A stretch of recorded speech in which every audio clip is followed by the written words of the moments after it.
Excellencies, ministers, distinguished guests, fellow co-members of the CCAfrica, ladies and gentlemen, mesdames et messieurs, bienvenue, welcome. So my name is Pierre Boivin. I'm a board member of CCAfrica. I'm also a partner at McCarthy Tetrault and national leader of our Africa initiative. I'm also VP Africa for the CIM, the Canadian Institute for Mining, Metallurgy and Petroleum. So very involved on the Africa scene. For the benefit of the attendants, let me read the subject matter of this panel, which is maximizing the national benefits of another extractive sector. Africa is seeing new oil and gas producing countries emerge alongside Nigeria, Libya, Algeria, and South Sudan powerhouses. Africa will soon have Equatorial Guinea, Congo, Gabon, Chad, Egypt, Tunisia, Cameroon, Ivory Coast, Democratic Republic of Congo, and Mauritania as new oil-producing countries. The question is, can oil, quick money, still be a driver for development? So let me introduce you to our four panelists. Starting at my far right, Mr. Wally Tinubu, President and CEO of Oando. Mr. Stephen Shefsky, President and CEO of James Bay Resources. Dr. Ola Yuirkunen, who's the medical doctor and founder of Flying Doctors of Nigeria. And Mr. Ed Mills, President and CEO of Blaze Energy. So just a quick word here on Mr. Wally Tinubu.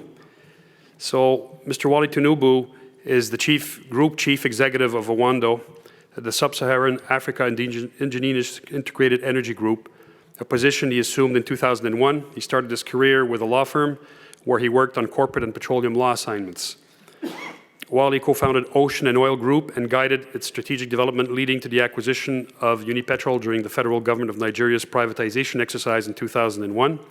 In 2002, he also led the largest ever acquisition of a quoted Nigerian company with the acquisition of Agip by Unipetrol through an international bid conducted by Agip Petroleum International. He is widely recognized for his role in the successful transformation of Oando from a petroleum marketing to an integrated energy group, adding international supply and trading, gas and power, energy services, and exploration and production. Today, Oando PLC has investments across the energy value chain and is one of Sub-Saharan Africa's foremost indigenous integrated energy solution groups, providing employment to over 15,000 direct and indirect employees. In 2007, Wally was named Global Young Leader by World Economic Forum in Geneva, Switzerland. In 2010, he received Africa Business Leader of the Year Award from the Africa Business Magazine and the Commonwealth Business Council for his outstanding leadership and contributions to the development of the African oil and gas industry. Ladies and gentlemen, Mr. Wally Tinubu.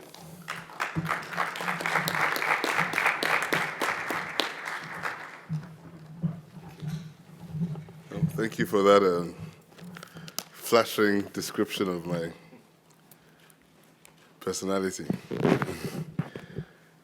I think today is this is the last session of the day, so we're going to hopefully run through this quickly to ensure that people can go back. But I think the issue which we have to discuss is really whether or not countries or Africa in general can maximize the benefits of the energy revolution which we're currently experiencing. And also, I mean, the cheeky question was asked whether it amounts to quick money. So I'll start with that, and the answer is no. Oil reserves in a country does not mean quick money. Oil reserves in a country means that, first and foremost, a nation has to invite investors. Those investors have to assess the reserves. Once the reserves are assessed that there's a potential, then a bid round of some sort is conducted, commitments are made, and then there's an extensive process of seismic, which is data gathering, first of all. Exploratory wells will be drilled, then development wells will be drilled, and then a commercial cause or commercial case would then be created as to whether or not these reserves can be developed profitably, and then financing is raised usually, first of all, via equity, and thereafter after the oil is discovered and proved to be commercial, then debt may then be raised for developments. Usually, in a frontier territory, you're looking at 10 years for you to start getting commercial oil out of the ground. And then what happens thereafter is those who provided the capital usually get their money out first. And the countries don't see the money. They will see the benefits of employment, they'll see the benefits of foreign investment, but most of that investment goes into the oil fields directly. So as somebody said to me the other day, when in the early days when I started in the oil industry, that you saw the oil industry bringing a lot of food, foreign food. Steaks used to get flown from America for the oil workers. And the steaks would come in by air freight. They would land in the airport, they would be transferred to the choppers, and they would go offshore to the oil fields. Okay, you didn't have food even going from Nigeria or Africa going offshore. A lot of the food was actually imported. So just to give you an extent of how little may flow into the economy in the short space of time. But then thereafter, the next challenge really is when the capital has now come and people have committed to the country, how then do nations harness those resources to ensure that they are there for the benefit? Because indeed, 0 to 10 years may seem like a long time, but we saw recent entrants in Africa, for example. The most recent experience was Ghana, and we've seen Ghana actually start from, over the last 10 years, from pure exploration into a development phase, and the Jubril field is producing about 250,000 barrels of oil today. And there is a vibrant oil industry taking root. Right?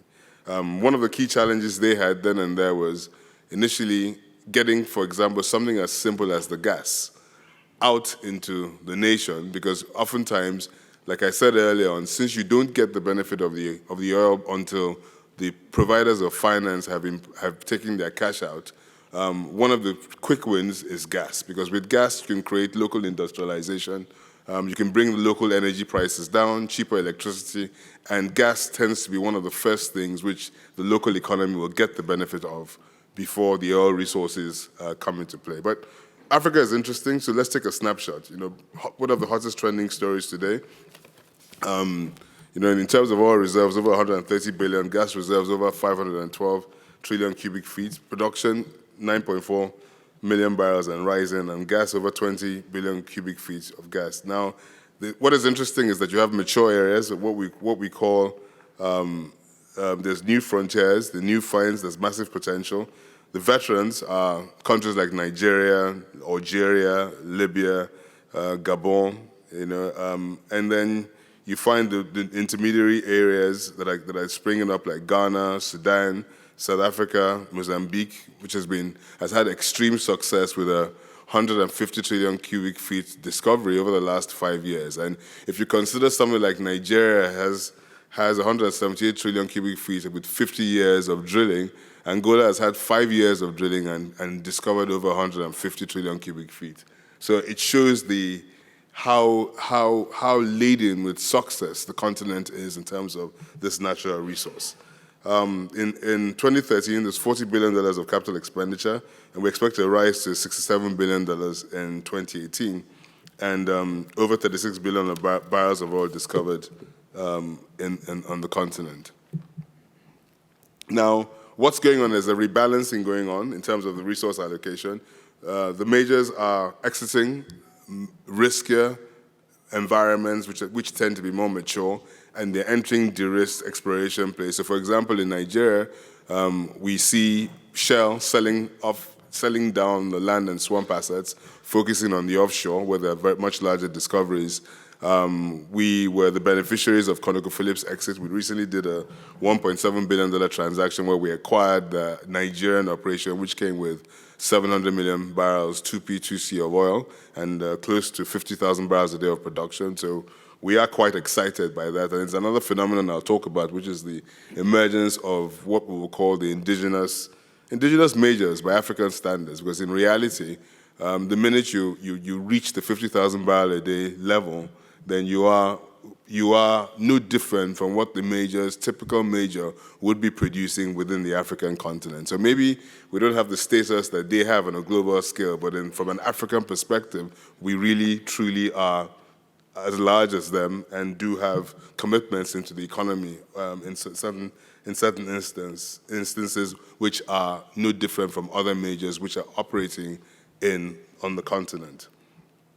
So for example, the exits going on, like you can see, from different places, from assets, and then the new companies coming into play. And of course, we can't ignore the emergence of the national oil companies. Sonangol is doing an excellent job in Angola. ENH started in Mozambique, where they have a 30% stake in the two discoveries that are there and have backing rights for other assets that are there. And you're seeing active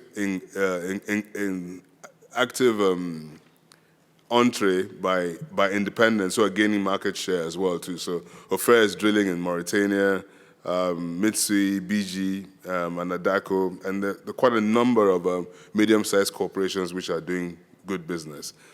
There's also a large number of independents, and Stephen is here. He runs a company called James Bray, which is listed on the exchange, active in Nigeria, doing deals, and there are several companies like them listed on the exchange, which are foreign independents who are raising capital on their exchanges, coming into our continent, doing deals, discovering, acquiring marginal fields, existing proven undeveloped resources, and then developing those resources as well. So there's opportunities for all kinds of stakeholders within the continent. The IOC portfolio rebalancing I mentioned is active. The marginal bid rounds and what we call marginal fields in Africa are usually like successful fields in Canada, if you ask me. I mean, a marginal field in Nigeria is 10,000 barrels a day of production and 10 million barrels of 2P reserves. Now, 10 million barrels of 2P reserves with a typical stock market calculation of $10 a barrel is $1 billion company. But that's regarded as marginal back in our continent. Oftentimes, what is required to convert it from a marginal to a viable global standard business is capital.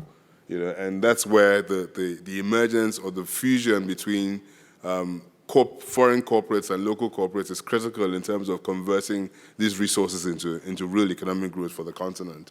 And I suppose that's what we're doing here with the Canadian Council for Africa in terms of being able to put people together, both foreign and local, towards creating value for the continent. So there's farming opportunities, there's gas monetization. We flare, typical Nigeria flares more gas than is required to power the continent.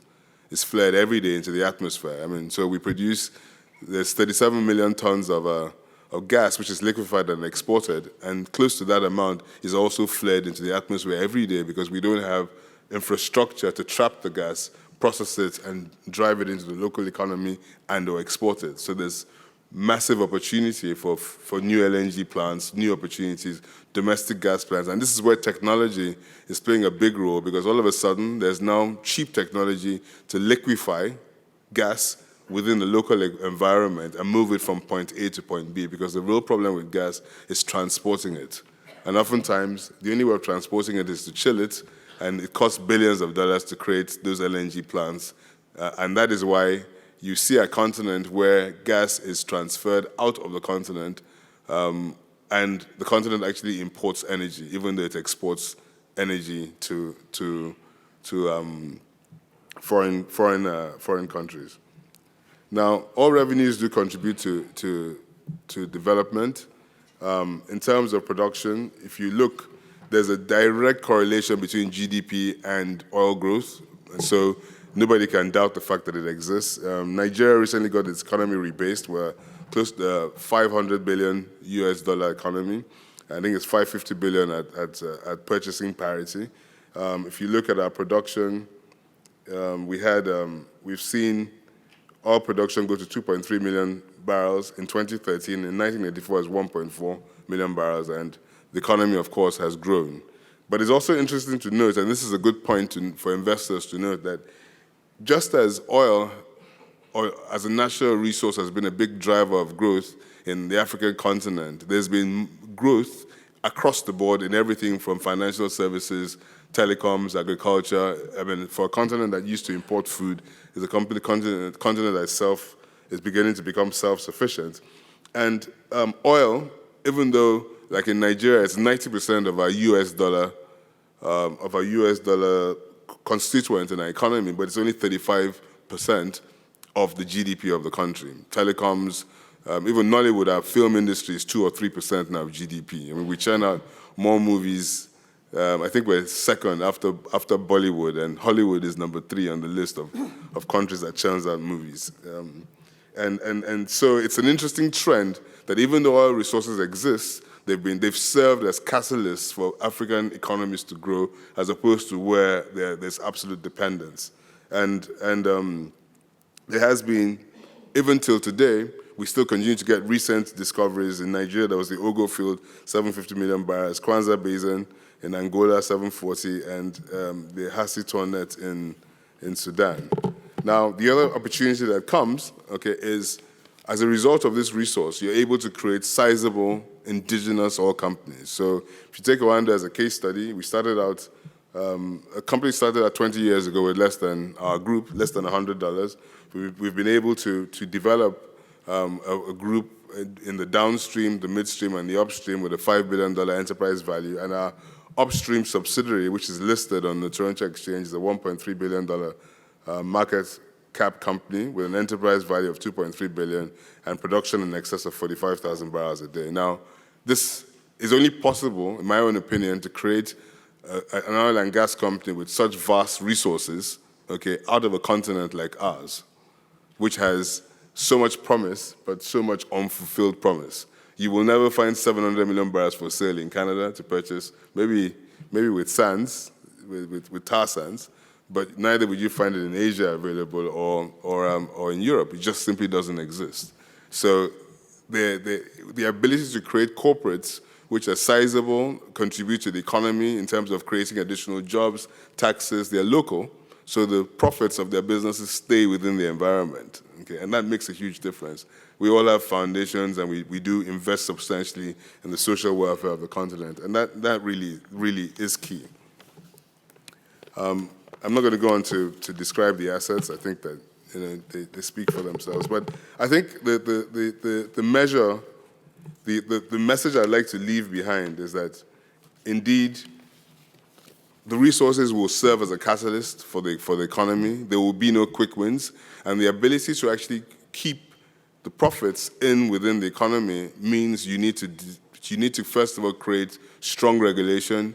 You need to create strong indigenous partnerships with the local community. You need to create very good laws for local content to ensure that as the benefit is created, it's not just created just for the foreign investor, because you need foreign capital to come in to develop, but also that capital needs to be used judiciously. And for example, you had, when the pipeline was being built in Chad, it was a $5 billion commitment to take the oil to market. One of the things which the World Bank insisted upon was that the money could not be utilized, the profits could not be utilized for arms, okay? And thereafter, a portion of that money would go into a sinking fund for future generations. So these things go a long way in terms of converting this God-given gift which we have towards ensuring that it stays on. And thereafter, you need emphasis like with, for example, the extractive industry initiative, which Nigeria is a signatory to ensure that the oil companies do publish what they produce, what they generate, what they make, and what they pay the countries